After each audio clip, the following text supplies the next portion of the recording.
হে ভাতৃগণ, যে পরিত্রাণের অংশ নেওয়ার জন্য আমরা নিয়োজিত বলে বিশ্বাস করি তা আরও নিকটবর্তী হচ্ছে, এবং 1 পিতর 1 অধ্যায় 6 পদে নিম্নলিখিত কথা বলা হয়েছে, ইহাতে তোমরা উল্লাস করিতেছ।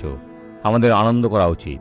সবকিছু ঈশ্বরের বাক্য অনুসারে চলছে, যদিও অবকাশ মতে এখন অল্পকাল নানাবিধ পরীক্ষায় দুঃখার্থ হইতেছ। এই যে আমরা চরম দুর্দশার মধ্যে দিয়ে যাচ্ছি, সর্বত্র চলমান দুর্নীতির খবর, যা মানুষের প্রতি আমাদের বিতৃষ্ণা জাগিয়ে তোলে। মানুষ কী করে এত অন্যায় করতে পারে?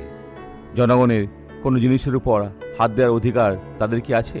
লোকটি গরিব কিনা, তা তাদের শিক্ষার সুযোগ আছে কিনা, এমনকি সে নিজের নামটাও বানান করতে না পারলেও দেশের সবচেয়ে বুদ্ধিমান ব্যক্তির মতোই তারও সমান অধিকার আছে। আমরা একই পরিবারের সদস্য, মানব জাতি। কেউ কালো, সাদা, বাদামি বা হলুদ বর্ণের, তাতে কিছু যায় আসে না। আমরা সবাই সমান এবং একই অধিকার পাওয়ার যোগ্য। আমরা এখন প্রার্থনা করব, পিতা, তোমার ইচ্ছা পূর্ণ হোক।